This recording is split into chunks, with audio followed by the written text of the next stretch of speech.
తన కళ్ళు చూసింది నిజమా కాదన్నట్లు మరొక్కసారి అటుపక్కగా చూస్తూ అక్కడ పవిత్రతో మాట్లాడుతూ మీరా కనిపించింది. తను చూసింది నిజమేరానే అని కన్ఫర్మ్ కాగానే సతీష్ గుండె వేగంగా కొట్టుకోవడం స్టార్ట్ అయ్యింది.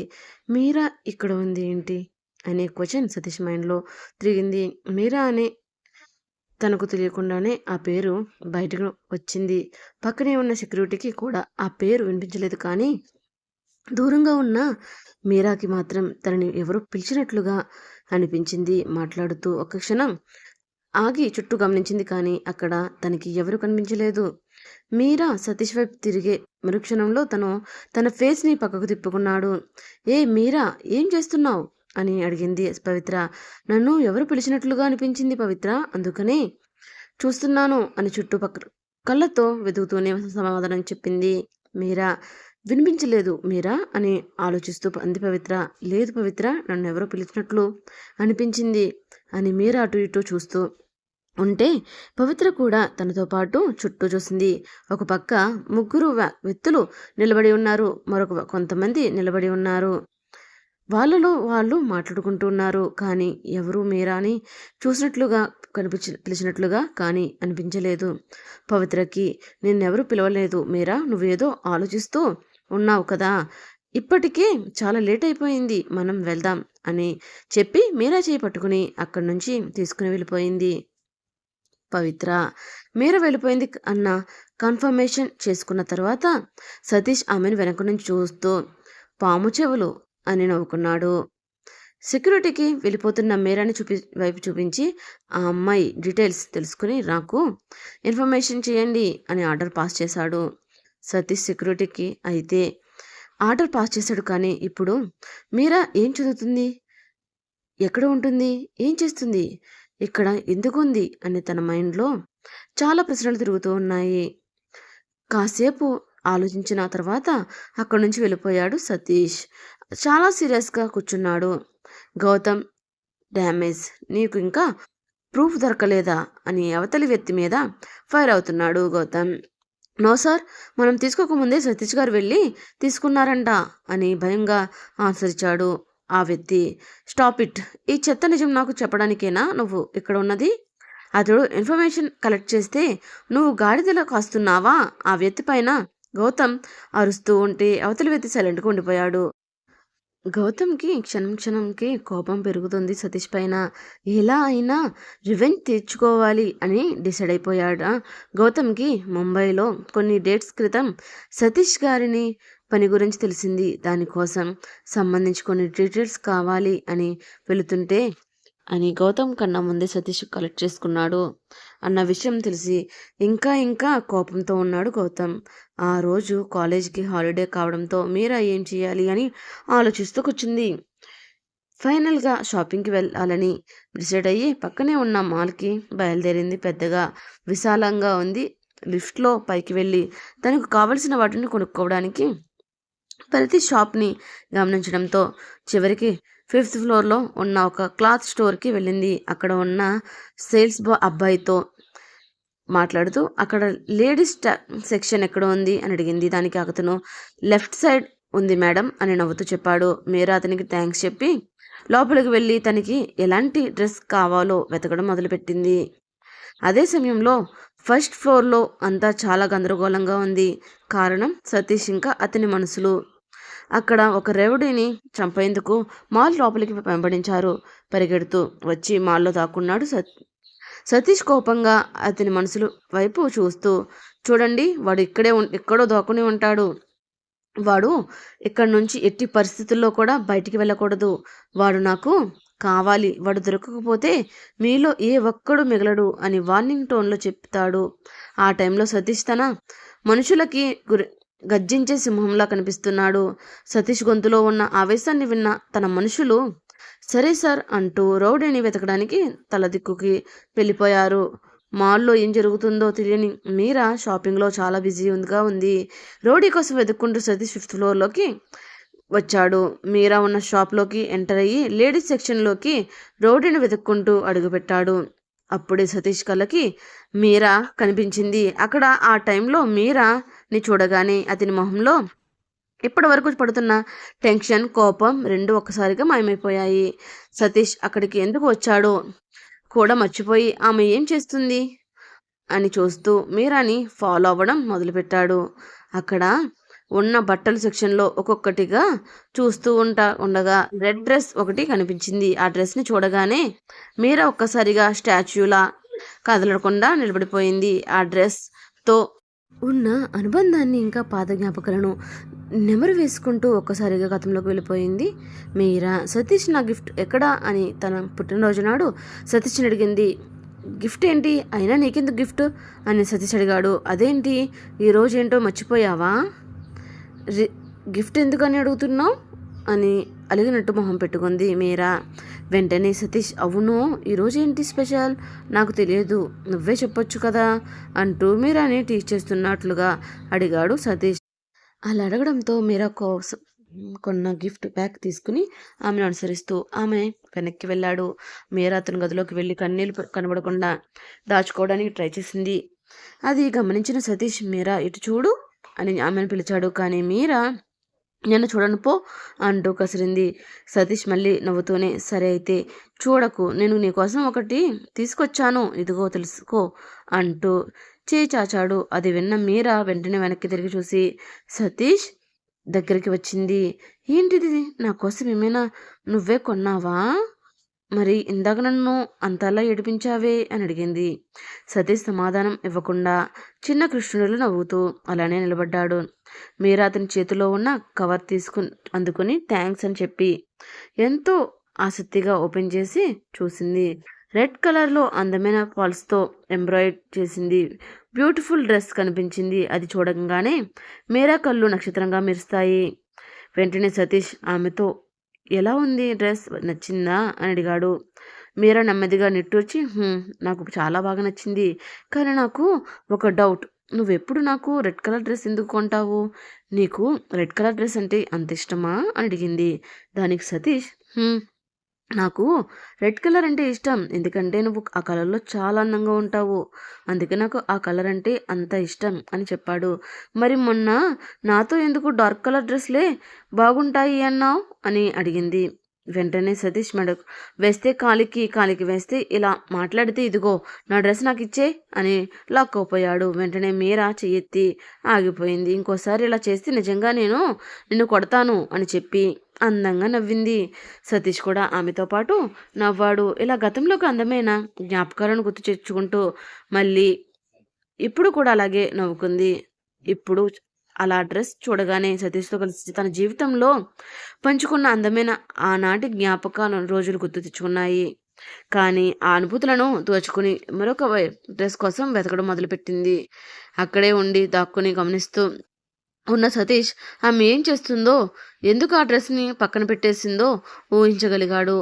ఇంతలో అప్పుడే దూరం నుండి ఒక అమ్మాయి స్వరం చెవికి వినిపించింది. సతీష్ ఆగు అని ఎవరు పిలుస్తూ ఉంటే అది విని ఒక క్షణం బ్రేక్ వేసినట్లుగా ఆగిపోయింది. బొమ్మలా నిలబడిపోయి మీరా చెవిలో సతీష్ అన్న పిలుపు వినిపిస్తూనే ఉంది.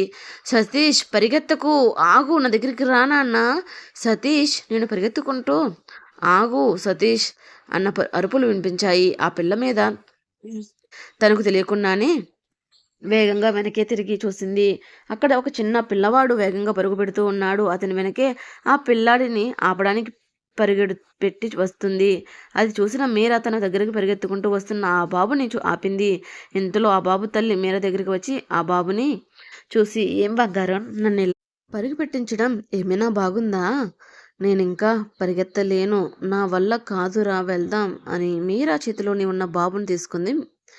మీరా వైపు చూసి థ్యాంక్స్ అండి అని చెప్పి అక్కడి నుంచి వెళ్ళిపోయింది. ఆమె వెళ్ళిపోయాక మీరా కొన్ని క్షణాలు అక్కడే ఉండిపోయింది. తర్వాత ఎవరో చూడకుండా తన కన్నీటిని తుడుచుకుంది. వెంటనే అక్కడి నుంచి నడుచుకుంటూ కాఫీ షాప్కి వెళ్ళింది. కాఫీ ఆర్డర్ చేసుకుని కూర్చుని తాగుతుండగా ఎవరో ఒక జంట మీరాకి కాస్త దూరంగా కూర్చుని ఒకే కాఫీని షేర్ చేసుకుని తాగుతున్నారు. అది చూసిన మీరా గతంలో తను ఎంగిలి చేసిన జ్యూస్ని సతీష్తో బలవంతంగా తాగించడం గుర్తుకొచ్చి తనలో తాను నవ్వుకుంది. అక్కడి నుంచి బయలుదేరి బయటికి వచ్చింది. దూరంగా నిలబడి ఆమెనే చూస్తున్నాడు. బయటికి వచ్చిన మీరా ఒక షాప్ పేరు చూసి మంత్రం వేసినట్లు విగ్రహంలో నిలబడిపోయింది. ఇదేంటి సడన్గా అలా శిలా విగ్రహంలో నిలబడిపోయింది అని తనలో తాను అనుకుంటూ మీరా ఎటువైపు చూస్తుందో సతీష్ కూడా అటువైపు చూశాడు. అక్కడ ఒక మొబైల్ షాప్ కనిపించింది. దాని మీద SM మొబైల్స్ అని పెద్ద పెద్ద అక్షరాలతో ఇంగ్లీషులో రాసి ఉంది. మీరా ఎందుకు శిలా విగ్రహంలో నిలబడిపోయిందో సతీష్కి అప్పుడు అర్థమైంది. S అంటే సతీష్, M అంటే మీరా. ఒకప్పుడు మీరా ఇద్దరి మొదటి అక్షరాలను రాసి సతీష్ ముందు పెట్టి అతన్ని బాగా ఏడిపించేది. అదే ఇప్పుడు జ్ఞాపకం వచ్చింది. ఈరోజు ఎందుకని నాకు ఇంత బాధగా ఉంది. ఇక్కడికి వెళ్ళినా తన జ్ఞాపకాలే ఎంత మర్చిపోవాలని ట్రై చేస్తున్నా కుదరడం లేదు. ఏదో విధంగా వాడు నాకు గుర్తుకొస్తూనే ఉన్నాడు. ఏం చేయాలో తోచడం లేదు. సతీష్ని ఎలాగైనా మర్చిపోవాలి అని ఇక్కడ ఇంకోసారి క్షణం కూడా ఉండలేను. ముందు ఇక్కడి నుంచి వెళ్ళిపోవాలి అని మీరా మనసులో అనుకుని అక్కడి నుంచి వెళ్ళిపోవడానికి నిర్ణయించుకుంది. అప్పుడే సతీష్ వెంబడిస్తూ ఉన్న రౌడీ కాఫీ షాప్లో దాక్కోవడానికి వచ్చాడు. అది చూసిన సతీష్ వాడిని పట్టుకోవాలని అనుకున్నాడు. కానీ సతీష్ని చూడగానే ఆ రౌడీ పారిపోవడానికి ట్రై చేశాడు. వెంటనే సతీష్ కోపంగా పళ్ళు బిగిస్తూ అతనిని పట్టుకోవాలని పరిగెడు పెట్టాడు. కానీ భయంగా వారిద్దరిని మధ్య ఉన్న మీరాని పట్టుకొని ఆమె మెడపై కత్తి పెట్టాడు. ఒక్కసారిగా షాక్ అయిన మీరా హా అని అరుస్తూ క్షణం బాధపడింది. అప్పటికే సతీష్ ఇంకా తన మనుషులు కూడా అక్కడికి చేరుకున్నారు. ఆ రౌడీ మీరా మెడ మీద కత్తిని బలంగా ఉంచి నా దగ్గరికి ఎవరైనా రావాలని ట్రై చేస్తే నేను ఈమె గొంతు కోస్తాను అని బెదిరిస్తూ వాళ్ళందరినీ భయపెట్టాడు. మీరే ఏడుస్తూ హే ఎవరు నువ్వు, నన్నెందుకు చంపాలనుకుంటున్నావు అని అడిగింది. రౌడీ కోపంగా చూస్తూ ఏయ్ నోరు మూసుకో, ఎక్కువగా వాగితే నిజంగా నీ గొంతు కోస్తాను అంటూ మరోసారి పెట్టాడు. ఎందుకు ఇలా పట్టుకున్నావు అని మీరా బాధపడుతూ అడిగింది. ఎంతలో సతీష్ మీరా ఎదురుగా వచ్చి నిలబడ్డాడు. ఇంకా ఏదో అడగాలని నోరు తెరిచిన మీరా సతీష్ కనిపించేసరికి ఆ మాటలు మింగేసింది. తను ఎంతకాలం ఎవరినైతే మర్చిపోవాలి అనుకుందో అతన్ని ఎంతకాలం గుర్తుపెట్టుకుంది, అతనిని కూడా మర్చిపోలేదని సతీష్ కళ్ళు ఎదురుగా కనిపించేసరికి మీరాకి అర్థమైంది. అయినా సరే మొండిగా చూడు, నేనెవరో నీకు తెలియదు, నా అన్నలు ఎవరో కూడా నీకు తెలియదనుకుంటా, వాళ్ళకి నువ్వు ఇలా కత్తి పెట్టిన విషయం తెలిసింది అనుకో, నెక్స్ట్ మినిట్ నీ లైఫ్ చాప్టర్ పూర్తయిపోతుంది. కాబట్టి నన్ను వదిలేసి నీ ప్రాణాన్ని దక్కించుకో అని అంది. అది ఎప్పుడూ జరగలేదులే, అంతకంటే ముందు నువ్వు ప్రాణాలతో ఉండాలి కదా, ఇప్పుడు నేను నా నుంచి ఎవ్వరూ కాపాడతారు అన్నాడు ఆ రౌడీ. ఇంతలో సతీష్ ఆ రౌడీ ఎదురుగా వచ్చి ఆ అమ్మాయిని వదిలేయ్ అని గట్టిగా అన్నాడు. సతీష్ గొంతు వినగానే కాళ్ళ కింద భూమి ఒక్కసారిగా కంపించింది. సతీష్ని చూసిన మీరాకి కంగారు కూడా పెరిగింది. ఎదురుగా నిలబడిన సతీష్ని చూసిన మీరాకి అతనితో ఏం మాట్లాడాలో అర్థం కాలేదు. తనంటే ఇష్టం లేదని సతీష్ తన మొహం మీద చెప్పిన తర్వాత ఇన్ని రోజులకి ఈరోజే అతన్ని చూస్తుంది. మీరా పైకి అతనిపై కోపం చూపిస్తున్నా కానీ అతడిని చూడగానే ఆమె కోపం ఎగిరిపోయి అతనిపై ఉన్న ప్రేమ ఆమె మనసుని తట్టిలేపింది. సతీష్ని చూస్తున్న మీరాకి కొన్ని క్షణాలు సద్దుగా ఉండిపోయింది. దానికి మెదురుగా ఉన్నది ఒకప్పుడు తన ప్రాణంగా ప్రేమించిన సతీష్ని చూసి తన కళ్ళలోని తిరిగిన నీళ్లు బయటికి పోయే టైంకి ఆమె మైండ్లో అలర్ట్ చేయడంతో యథాస్థానంలో ఆమె కళ్ళలో కోపం మంటలు చేరాయి. కానీ సతీష్ తన ఎదురుగా మీరాని పట్టుకున్న రౌడీని చూస్తూ ఆమెను వదిలేయ్ అని సీరియస్గా చెప్పాడు సతీష్ మర్యాదగా. నువ్వు అక్కడ నిలబడు, దగ్గరికి వచ్చావు అంటే దీని గొంతులో కత్తి దించేస్తాను అని బెదిరించాడు. మీరా కళ్ళలో భయం లేకపోయినా సతీష్ ఆమెను చూస్తూ కదలకుండా నిలబడిపోయాడు. అతను మనసులో చాలా స్పెషల్ పర్సన్ కాబట్టి పైకి ఆమెని ప్రేమించలేదని చెప్పినా అతని మనసులో అతనికి తెలియకుండానే ఒక ప్రత్యేకమైన స్థానం ఇచ్చాడు సతీష్. ఆ క్షణం ఆమెకి ఏమీ జరగకుండా కాపాడడానికి అతని కళ్ళు రౌడీ యొక్క చిన్న కదలికను తన డేగ కళ్ళతో చుట్టూ గమనిస్తూ సైలెంట్గా ఆ రౌడీ వైపు అడుగు వేశాడు సతీష్. తన వైపుకు వస్తున్న సతీష్ని చూస్తూ కోపంగా ఒరేయ్ నీకు నా సంగతి తెలియదు, మర్యాదగా వెనక్కిపోయి దూరంగా నిలబడలేదు అంటే నిన్ను చంపేస్తాను అంటూ వాడు మీరాని ఇంకా దగ్గరగా లాక్కున్నాడు. అది చూడగానే సతీష్ కోపంగా పిడికిలు బిగించి అతని చుట్టూ ఉన్న సతీష్ మనుషులు ఆర్డర్స్ కోసం అతన్ని గమనిస్తూ ఉన్నారు. సతీష్ వాళ్ళకి చిన్న సైగ చేసినా చాలు ఆ రౌడీని విరగ్గొట్టి అతని కస్టడీలోకి తీసుకుంటారు. సతీష్ని తను ఎలాంటి పరిస్థితులు చూస్తానని మీరా అస్సలు ఊహించలేదు. అతన్ని చూస్తున్న కొద్దీ ఆమె గుండె బరువెక్కిపోయింది. మనసులో శూన్యంలో ఆవరించినట్లు అయింది. తన నుండి అతను భయంతో పారిపోతున్నాడా అన్న ప్రశ్న ఆమె మనసులో తలెత్తింది. ఆ రోజుల్లో తను చూసిన సతీష్ వేరు, ఈరోజు తన ముందు ధైర్యంగా ఉన్న ఇతను వేరు అని అర్థమైన మీరా చూపులతోనే నన్ను ప్రశాంతంగా ఇలా కూడా బ్రతకనివ్వవా సతీష్, ఎందుకు వచ్చావు అని ఆమె కళ్ళు అతడిని ప్రశ్నిస్తున్నట్లుగా అనిపించింది సతీష్కి.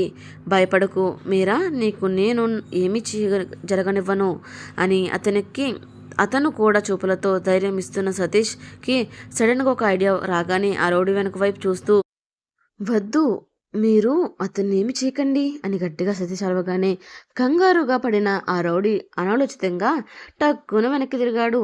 ఆ టైంని యూటిలైజ్ చేసుకున్న సతీష్ ఆ రౌడీ కత్తి పట్టుకున్న చేతిపై ఒక్కసారిగా తన్నడంతో ఆ కత్తి ఎక్కడ పడిపోయిందో కొన్ని క్షణాల్లో ఆ రౌడీ చేతుల నుంచి అతని వైపుకు లాక్కున్నాడు. సతీష్ ఆ వెంటనే అతని మనుషులు ఆ రౌడీని చుట్టుముట్టి వారిని చితకొట్టి అక్కడి నుంచి ఇడ్చుకొని వెళ్ళిపోయారు. ఇప్పుడు అక్కడ సతీష్ మీరా మాత్రమే మిగిలారు. ఇద్దరికి ఒకరినొకరు ఎన్నో ప్రశ్నలు అడగాలనుకున్నారు. ఆమె కుటుంబం మీద అతను పగ తీర్చుకోవాలనుకున్నాడు, కానీ మీరాపై ఆ చూపించాలనుకోవడం లేదు. కోపంతో కూడా ఆమెతో నార్మల్గా మాట్లాడడానికి ట్రై చేస్తున్నాడు సతీష్. మీరా అంటూ ఏదో చెప్పబోతున్నా అతన్ని ఆపమన్నట్లు చెయ్యి చూపించి అడ్డుపెట్టిన మీరా, నువ్వు ఇప్పటికే నన్ను పేరు పెట్టి పిలవకు, నువ్వు ఆ అర్హత పోగొట్టుకున్నావు. ఇప్పుడు నిన్ను చూడకూడదు అనుకున్నాను, కానీ 4 ఏళ్ళ తర్వాత నిన్ను చూడాల్సి వచ్చింది. ఎప్పుడు కూడా నిన్ను చూస్తూ ఉంటే నాకు భయంగా ఉంది, కానీ అప్పటికి లాగా ప్రేమ కానీ అభిమానం కానీ రావు కూడా అని కోపంగా చెప్పింది. నేను చెప్పింది ఒకసారి విను అని సతీష్ రిక్వెస్ట్ చేస్తుంటే అసహనంగా, ఒకప్పుడు నువ్వు నన్ను చూడాలని దానికోసం ఏవేవో పిచ్చి ప్రయత్నాలు చేశాను.